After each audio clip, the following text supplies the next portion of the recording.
All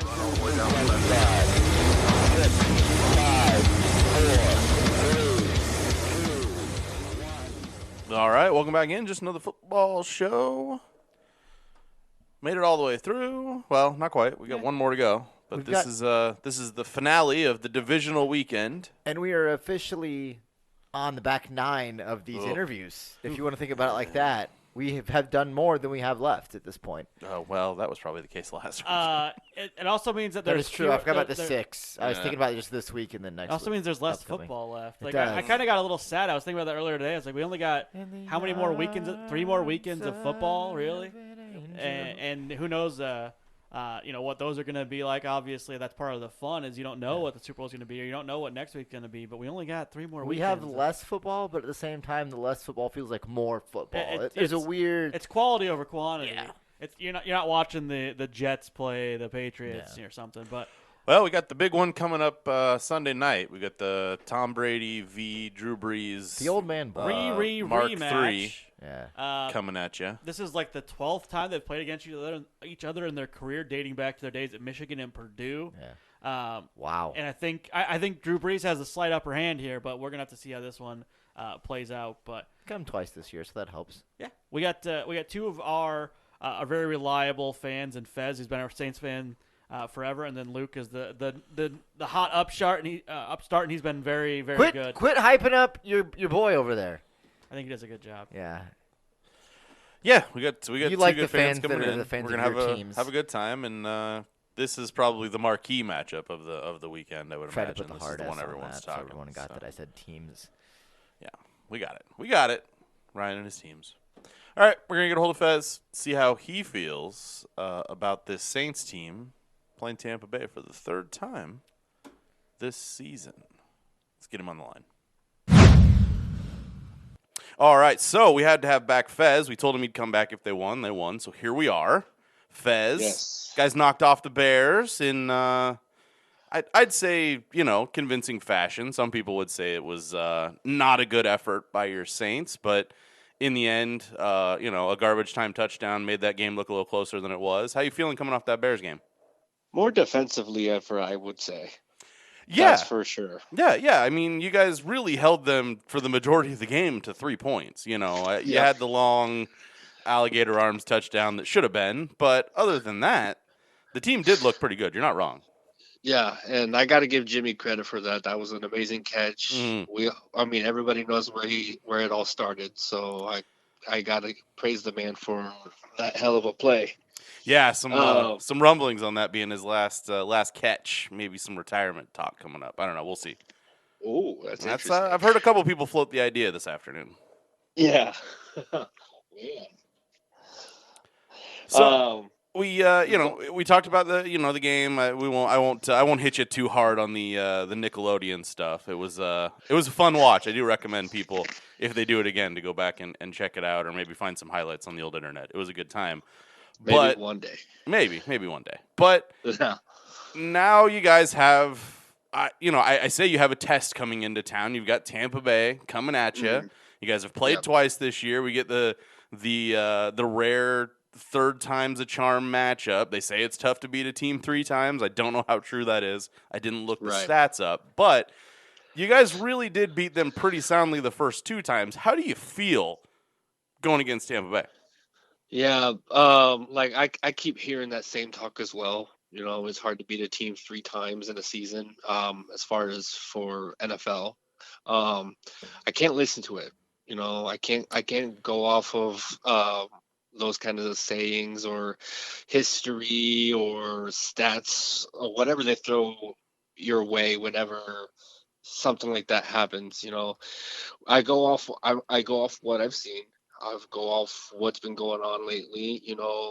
Obviously New Orleans beat Tampa even more dominantly the second time at their house. So obviously adjustments are made for both teams for that matter. And, I'm still confident that we can get this done and we can move on to the next round. But, we just got to be ready because they want this just as much as we do. But, it's all going to come down to on last effort. Yeah, I mean, you talk about that. The Bucks are maybe getting hot at the right time. We've seen it's, I tend to look at the schedule and say who have they played, and it's not a great slate of teams, but good No. teams beat bad teams, and generally Yeah. by a lot of points. They've done that pretty well the last handful of weeks. Yeah, and Um, based off last week, I kind of go off, the things I've seen. Obviously, New Orleans offense was shaky in their own game, but Taylor Heineke in Washington kept it close with them for yeah, majority of the game. he I mean, really did sort of slice and dice this team up a little bit. yeah, so that's why I'm just I'm not that convinced that they're gonna come out and just punch us in the face from the get go. You know, I think it's gonna be a battle between the two, and the better team will win at the end. Yeah, like I said earlier, this Saints team really gave Tampa all they could handle in the regular season 2 times. Gave Tom Brady almost half of the interceptions he threw all season long. Could have used one more so I could win a bet against Jam, but that didn't happen. But I think that I don't want to say I think this team has has Tom Brady's number. I mean, the 2 times these teams played, AB wasn't really a big factor, so that's maybe something a little different. Tampa's now Right. sort of got their run game going. Yeah. I don't. What differences do you see here as opposed to, the first 2 times that these two teams met? I do agree that Antonio Brown is picking up some steam now. It was only a matter of time for that to happen, I thought. So that's obviously beneficial for them. But as far as for New Orleans side, the defense is playing a lot better. Hopefully Trey Hendrickson can come back from his injury. So fingers crossed on that. And then as far as everything else goes, this is really going to come down to really on what offense can show up more, because I think the defense on both teams are probably the stronger suits for each one, I would say. Yeah. And and it's honestly going to be on which offense is going to be, how do I say it? Which offense is going to show up more, honestly. That's basically the only way I can put it. Yeah. I think I get what I get what you're getting at here. I will say, the last couple times these two teams played, and I can say I saw it very, very up close and personal when the Saints played the Chiefs. The Saints are very good at getting pressure on the quarterback. They've given Tom Brady trouble, sacked him a handful of times, obviously forced all these interceptions this year. From him. Like I said, almost half of his interceptions on the year went to the Saints. I believe there was 2 in one game and 3 in another. We've seen how that Saints defensive line, they can just send the front four. They don't have to send any extra pressure, and they're getting back there. I think that's sort of the story of the game, and if that continues to happen. Right, and I agree. Wholesome there. That's kind of been the MO for the Saints defense this year. The secondary hasn't always been there each week, just mainly due to penalties throughout the season, or whether it's been injuries or whatever situation it is. I honestly think if there is a weak link in the Saints defense, it is the secondary, but that pass rush is there to definitely carry the load, and which is why they're, I believe, the number 4 defense in the league. Yeah, they're right up there. Speaking of that defense, Marshawn Lattimore going to just lock down Mike Evans again. Is that the plan? It's always so fun. It is, and the person I'm keeping an eye on is Mr. CD Deuce, CJ Gardner-Johnson. Yep.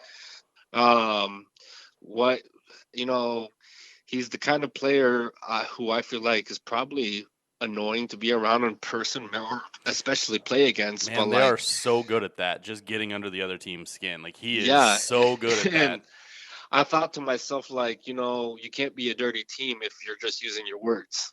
No, exactly. Exactly. Comparison to last Super Bowl team from 11 years ago. Yes, no, you're not wrong about that. If you can, and that they're really good. He's really good at. This team is really good at sort of getting under the other team's skin, and Yeah. the other team needs to be disciplined. The Penalty amazing, wise, Tampa Bay yeah, is in middle of the pack in that. I don't know that he's right, gonna get under enough skin to get someone to throw a punch again, but yeah. who knows? The amazing part, the amazing part to me is how he doesn't retaliate from after getting smacked in the face Oh, I mean, he just both knows what he's times. after. He's after trying to get that guy to go after him, and knows, okay, well, you're done now. So Oh, absolutely, it's a absolutely. mindset that he has, and he's very very good at it. It is, it's probably frowned upon to a lot of people, but I think it's genius. Oh no, I love it. It's really it's really entertaining to watch. If you can get under someone's skin like that, Yeah, man, go for it. yeah, Um, absolutely. so I guess that we agree that the key to the game is the defense getting the pressure, right? Like that's Yeah. getting bad decisions out of Brady. I mean, we've said it year after year after year. The way to Oh, beat Brady absolutely. is to hit him and make him make Hmm. bad decisions or get him frustrated. Can't make Um, him. We can't make him be comfortable. Not at all. yeah, exactly. How do you feel, I guess, about this run game coming out of Alvin Kamara coming off of COVID? This last game Hmm. looked like himself, so that's helpful. We've seen some other players come off that didn't look like themselves, so I was a little Yeah. worried. You guys Yeah. have got a really Absolutely. good 1-2, sometimes 3 punch with Taysom Hill even back there taking some Yeah. snaps and doing some running. Do you think that's a factor in this one? Oh, absolutely, absolutely. And with Kamara taking a week off, he's only going to get better. And Yeah, I still think he had a fairly great game last week, especially against a defense like Chicago. Year in and year out, those guys are always top 10 in their defense, and yeah. to just score touchdowns as much as we can is big. As far as that, you know, now coming to Tampa, um, their defense is, probably not up there as Chicago in my eyes, but they're still, Not on that you line, at know, least. they're still up. They're still not that far off. And I think Devin White's going to be coming back this week because I believe he was out last week because of COVID. Yeah, I think he So missed it by a day, didn't he? Because it was the no, yeah, that's yeah. so he's It's going to some of be those that get a little rough when you miss the because tests by like a day and you're not active. That's got to be just rough on those players. yeah, and we got lucky with that with Kamara. Yeah, Because you're not kidding. Yeah, Kamara 23 attempts, 99 yards last week, so he's just fine. I imagine oh that's yeah, especially against the Bears. absolutely. That's a really good stat line against the Bears. Absolutely, and I would say the same thing goes for Latavius Murray as well.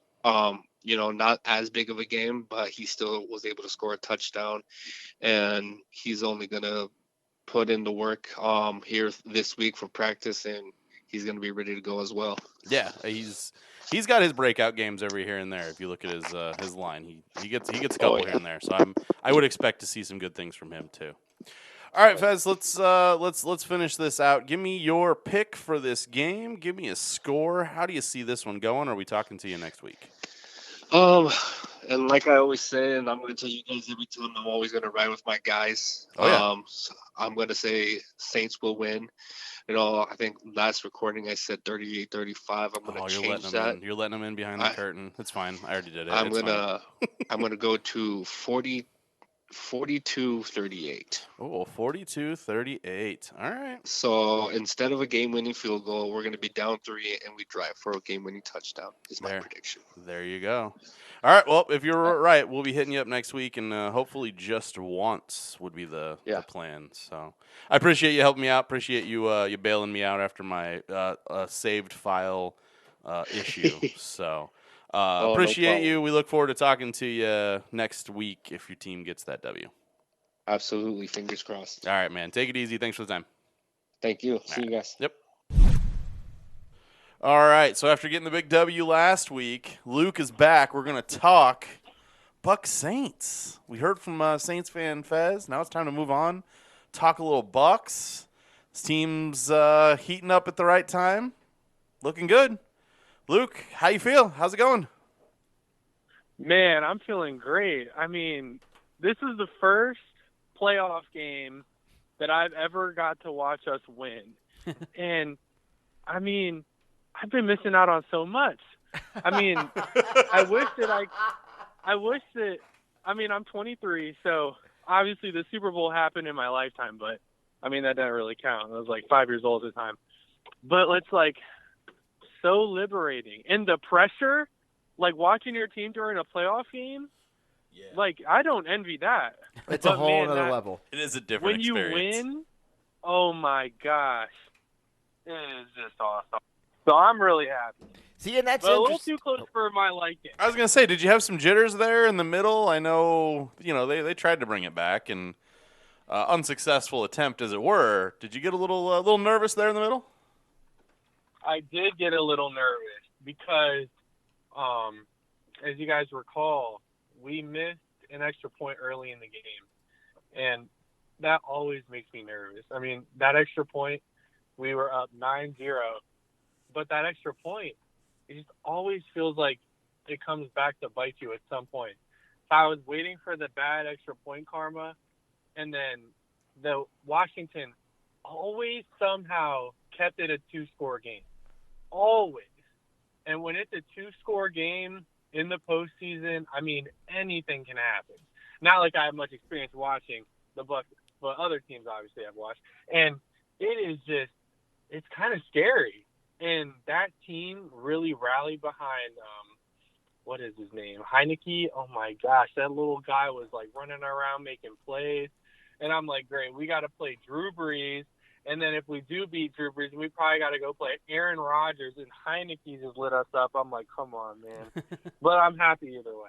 Yeah, he looked good. Taylor Heineke did look good coming in there. Got a little, tip of the nod from Tom Brady. Brady also told Alex Smith, dropped a couple F-bombs in the middle of that, but showed him some respect for coming back. And you talk about Bucs fans and the Bucs organization. This was the first playoff win since the Super Bowl. That is a very long drought for teams. You talk about the Super Bowl hangover. This one lasted 20 fucking years.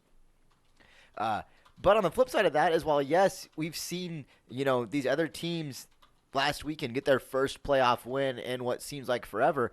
The difference with Tampa is you've got a bunch of guys who have been there before. Yeah. You've got Brady, you got Gronk, even Antonio Brown, even Bruce Arians has had success in the postseason in past lives. JPP, yes, you've got these guys that can sort of be maybe the calming voice of the locker room, where some teams come out maybe a little bit flat after this big emotional victory, and for the rest of these guys, it's just another day at the office. This is what we do. We win playoff games. We're not there yet. Don't get too excited. Yeah, I definitely agree with that. Chris Godwin, I think he had a lot of jitters in his first playoff game. I mean, he did get a touchdown. He had a couple nice catches, but I mean, by my count, he dropped 5. Yeah. You can't drop 5 balls in the playoffs. Like, come on, man. That was killing me. And Kevin Minter, who he won't be a factor going forward. He's Devin White's backup. Devin White was out with COVID against Washington, and he'll be back on Sunday for the Saints game. But he played a really bad game, and he's like another LSU linebacker. So, I mean, he's going to be pretty good. And once upon a time, he was a second-round pick, I'm pretty sure. And I was confident feeling, with him being in there, I was like, all right, we're not going to get the same pass rushing presence from Devin White, but at least we have an experienced, obviously, pretty highly skilled backup. And he played awful. And, I mean, he came on a blitz completely scot-free, and jumped to knock a pass down. And Heineke, didn't even start his throwing motion, and he ran for, 15 yards, and it was on a 3rd down. And so, I mean, that happened. He was missing tackles in the open field. He was bad in coverage. So, I mean, the playoff jitters, I think, definitely hurt some of the guys, and especially in bad areas, like with Godwin dropping those passes. I mean, that's so uncharacteristic of him. He's usually so sure-handed. I mean, Mike Evans is usually the guy who drops a lot of easy balls. But I'm really hoping that Godwin will be able to bounce back this week. I'm sure that Brady won't give him the treatment of like, okay, you screwed up, so that was your punishment. Your punishment is no more footballs thrown your way. I don't think he'll do that because he knows how important Godwin is to the offense, especially because I'm sure he's going to be getting the most favorable matchup against the corners next week for the Saints. And I think Devin White's going to play a huge role next week, assuming Todd Bowles doesn't just play zone the whole time like he did in the second Saints game when we got blown out. Yeah, it's interesting because we do have two previous games to look at to kind of judge. It's hard to tell, how much the offense for the Tampa Bay Buccaneers is clicking now. Obviously, they're playing very well, but they've had a stretch of kind of bad teams to kind of pop off against, and we'll finally get to see, if that next step that the Bucs offense took is legit, or if it was just looking really good against, playing the Lions and the Falcons twice in there. But you did mention some good things in there about Minter. I know that Devin White coming back is going to be a big one. Rojo is the other one who's kind of on the fence. I think it was a surprise for a lot of people that there was no Ronald Jones in the game on he's dealing with that on Saturday. That thigh contusion. He had a thigh issue. His pinky's injury, still messed up, but it or sounds like there's a good chance he's back on Sunday or this upcoming game. I don't remember where it is, but it sounds like he should be back. It's late game Sunday night. I'm so confused by the schedule on this right now. I'm It talking is- about it is Saturday throwing you games, Sunday games, curveballs, but yeah. it sounds like Rojo should be back. How do you feel that's going to impact the offense with him back in the lineup? So I really like Ronald Jones. I do like Fournette. Don't get me wrong. I think he's very able, especially as a pass catcher. But when it comes to pass catching, we have enough people to do that already. And this is no longer like a Tom Brady. You throw a lot of screens to the running back. Like that's no longer part of the offense. So now Fournette has to come in and be more of the role that he played his rookie year when the Jaguars were like really good, like the one time, and they made it all the way to the NFC Championship. This is just like a bell cow. And if it comes down to us needing a bell cow, I would rather have Ronald Jones. And this is coming from a guy who I was like a huge Rojo hater, especially his rookie year. Like his rookie year was so awful after being a second-round pick. That was really bad. And then last year he started coming along more in the offense. And then this year, I think he's really, really surprised me. And what I love about how he plays is he runs very hard. And he's not as big as Leonard Fournette. He's probably not as strong. But the way that he runs, it reminds me a lot of Marion Barber, the Cowboys running back from the mid to late like 2000s. And he was just like a guy who was going to hit you before you hit him.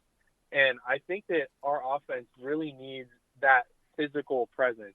And I think that Rojo really gives us that. He just brings a lot of juice to the lineup. And the small amount that he did play against the Falcons the second time in Week 17 after he missed 2 games from having COVID, he ran so hard. And he just had fresh legs. And it looked like the time off really did him a lot of good. And so I'm really hoping he can come back for the Saints game because they are really good. And they have a lot of thumpers on that defense. Like DeMario Davis, I have a lot of respect for him. One of the more underrated linebackers in the league, in my opinion, especially after seeing him 2 games every year since he's been in the league. I mean, he's a thumper. And so we need people to match their physicality. They got Malcolm Jenkins. He can come down in the box and hit. And, I mean, they got a lot of, like, attitude, like a lot of swag on the defense. Like, with Lattimore, too, like Cam Jordan, obviously, he doesn't stop talking. And so we need a guy who's going to, like, obviously, I think our passing is not going to be as good because they're going to have Lattimore. He's probably going to shut out Evans like he always does. But I still think that we should be able to move the ball through the air. But being able to have a running back like Rojo who can just go in there and, like, punch him in the face, I think that's so important. And if he doesn't play or if he's playing hurt, then I'm really going to be worried about that. I love that we had a Marion the Barbarian reference in the show this week. That's fantastic. That's a name you haven't heard for a while. A big key here in this matchup is if you look at what the Saints were able to do against Tampa Bay in the previous two matchups, it's get to Tom Brady, knock him down, make bad Brady show up. Over half of his interceptions this year were thrown against New Orleans. How do you keep Brady upright in this ball game? So to keep him upright, I think that we're gonna have to start the game definitely running the ball, especially if we have Jones, like I said, and we're gonna have to put Gronk on whoever. I don't know how they're gonna split the reps at the end. I mean, they got Cam Jordan and Hendrickson, and Hendrickson is like really nice. Like I didn't even know about the guy until this year, but I think he has like 12 sacks or like 11 and a half sacks or something like that, and he's the one that really took over the first two games more than Cam Jordan did because Cam Jordan was put on works and Hendrickson was on Donovan Smith, who I think is the worst of the two. But after last week, I feel like this offensive line is going to have so much confidence, especially the two tackles, because, I mean, Chase Young got completely shut out. And we talked about it last week. I was like, man, he called out the GOAT like he poked the bear. And he did nothing, and Donovan Smith just completely shut him down and really shut me up because I've been not the biggest fan of Donovan Smith at all. I mean, he's been like a guy who's known to take plays off, kind of lazy. He plays kind of slow. But this year he's played a lot better than he has, finally living up to the contract that he signed, I think 2 off seasons ago. Mm-hmm. But, yeah, I mean, I think that our offensive line has a lot of confidence going in there, especially because across the board, Washington's defensive line is probably better. I mean, I would say they're better, not by a lot because I don't want to take away from New Orleans. I mean, they can really get after Brady. But I think the offensive line is going to have so much confidence that I think if we can keep Brady clean, then I think we'll win. But, I mean, it's going to come down to the O-line, our O-line, and then their offensive line being able to protect Brees. Assuming Todd Bowles blitzes instead of doing what he did in the second game earlier in the year against the Saints. Yeah, I was very impressed with the Bucs offensive line on Saturday night against Washington. It did allow 3 sacks eventually, but for the most part, Tom Brady was able to be back there, do his business. He was 22 of 40 for 381, 2 touchdowns and no picks. So Brady has just been on a tear. And this game was a big Mike Evans game. We talked a little bit about Chris Godwin having a troubled night, but still 70 yards for him. And the one thing that I think could be the difference in this game, and something we saw early in the Washington game, was Antonio Brown seems to be much more in the fold now than he was in the previous Saints game. I think in the last one he had maybe 30 yards, something like that. And in this game, he was the go-to guy at the beginning of the game, got that first touchdown for Brady. Do you think Antonio Brown is going to be able to have an impact on this game? Yeah, I definitely think he will because by default, the Saints are going to put Lattimore on Mike Evans because Mike Evans, for whatever reason, is always so bad against him. I don't understand why. I mean, I understand Lattimore is obviously like a really good player, but against Mike Evans, he doesn't do anything. So let's just take those guys out of the equation. Like, all right, now we're playing 10-on-10 without those guys. The Saints' number 2 corner is going to be Janoris Jenkins, who at one time was super, super good, and he would always lock down Dez Bryant. I remember always watching Cowboys games, like 2014 to 2017 when Janoris was on the Giants, and he would always lock down Dez every time. And it was the same. They had the same kind of relationship as Lattimore and Evans do. And so I'm not sure how the Saints are going to play it with him because, to me, Chris Godwin, and I've said this since he came into the league, he reminds me a lot of Dez Bryant. Obviously, the jump ball ability is not as good because Dez was just phenomenal at that. But after the catch, when Godwin gets the ball, he turns into a running back. And that's something that I always applauded with Dez. And, I mean, physically, they have the same sort of body. I think Dez is a little, like, bigger and thicker, but Godwin's a little bit quicker off the line. And so, with that being said, I mean, this thing could obviously see it completely different than me. But in my eyes, Dez and Chris Godwin are kind of the same receiver. So if they go that route and they put Janoris Jenkins on Godwin, I think it'll be a lot of trouble. But then you got Antonio Brown on a number 3 corner, and that's a mismatch like all day long, especially now that he's got so much confidence. Just because he's been playing fantastic with like the last 5 games of the year, and then last week too he had a touchdown. And if they put Janoris on Antonio Brown and put a number 3 on Godwin, I think that would be a better situation for the Saints, just because Godwin is just too physical. I mean, I have no idea who their third corner is. I'm going to be completely honest. But whoever gets that third corner, whether it's Godwin or AB, is going to have to play an awesome game, because you can only cover so many people, especially if Ronald Jones is playing really well. Like if Ronald Jones can average 5 yards a carry, and we're just picking on their third string corner with AB or Godwin, I think that we're going to score like crazy. And will we be able to put up more points than Brees against our defense? I don't really have a lot of confidence in that, especially because I'm sure the Saints are going to be playing for Brees.